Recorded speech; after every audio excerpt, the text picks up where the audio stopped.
Magandang araw sa inyo mga idol. Ating balikan ang laban ng ating kababayan na si Ernesto Saulong na nagawang makipagsabayan sa nakalaban ni Keith Thurman na si Brock Jarvis. Hindi basta bumigay sa knockout artist ng Australia. Hindi tulad ng palagi kong ina-upload na Pinoy ang bida at tambubugbog ng kalaban. Sa pagkakataong ito mga idol, ang ating kababayan na si Ernesto Saulong ang nabugbog sa laban hindi para ipahiya dahil lumanga ako sa tibay ng ating pambato. Maging ang mga manunood bumilib din sa ating kababayan na tubong Occidental Mindoro. Hinarap ang undefeated knockout artist na mula sa Australia, may record na 16 wins. Lahat sa kanyang nakalaban hindi na umabot sa kamay ng mga hurado. Ito ang Australian fighter na si Brock Jarvis. Hindi sumuko o bumagsak man lamang ang ating kababayan sa kabila ng matinding atake ng kalaban. Nanatili sa kanyang paa.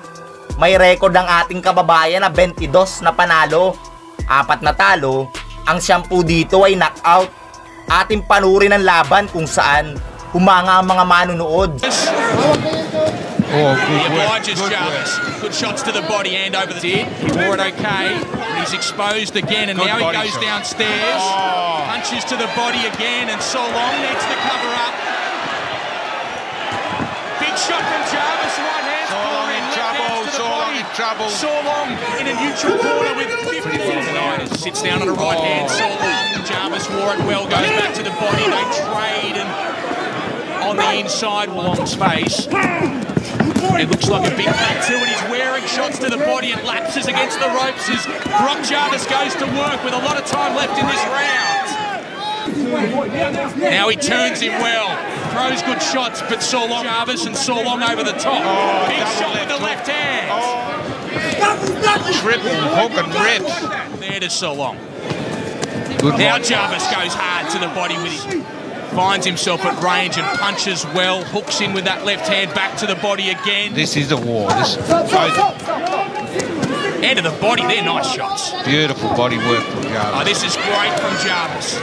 And from Saulong in exchange. Oh, there's that big right hand. Jarvis wore it well though. He did. Didn't seem to hurt him, didn't bother him.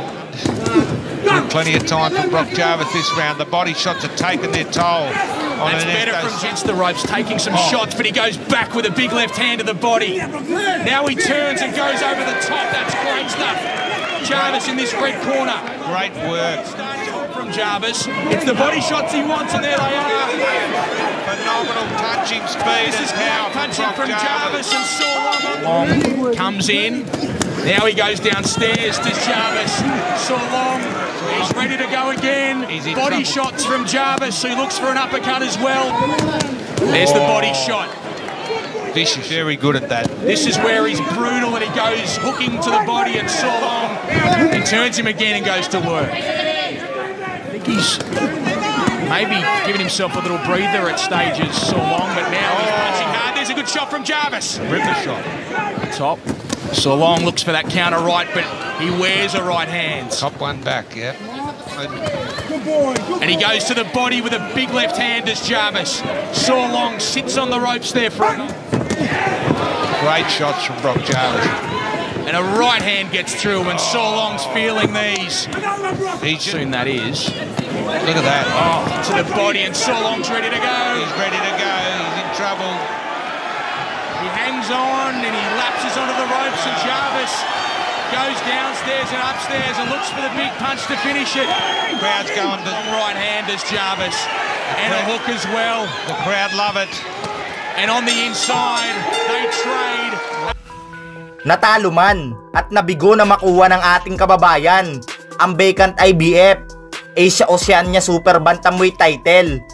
Nakuha naman ito ang respeto ng mga manunood. Sa kabilang banda naman tayo mga idol. Meron pa akong isang laban na ipapanood sa inyo mga idol na siguradong hahanga din kayo kung gaano kakunat ang ating pambato sa unang video. Masasabi kong makunat din itong isa pa nating pambato na binansagang lastik man dahil pag suntok sa mukha bumabalik lang ang ulo. at aatake sa kalaban pabalik.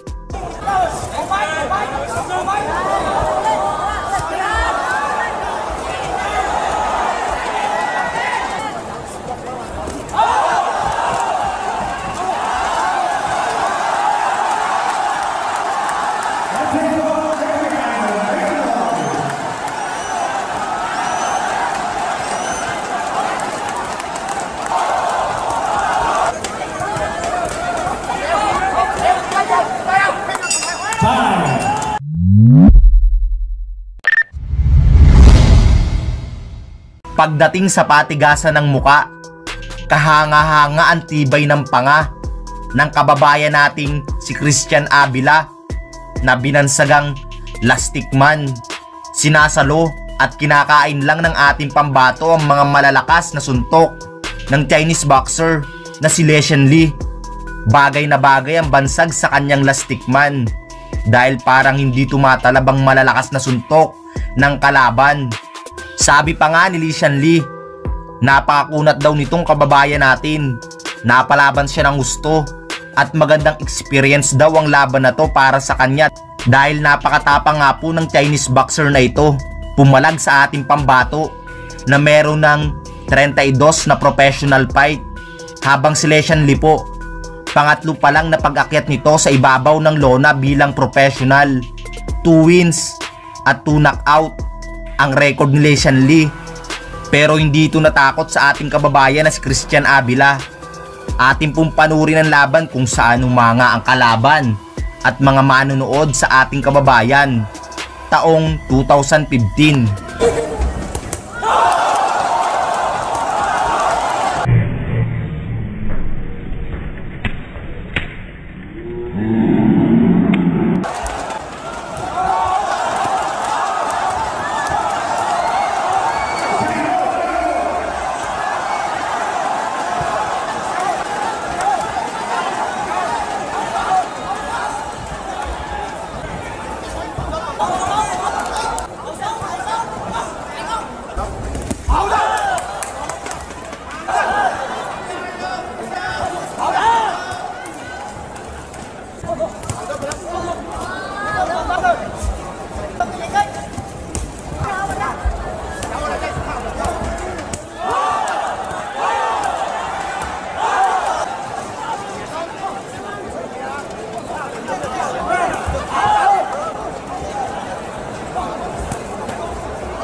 A winner by split decision.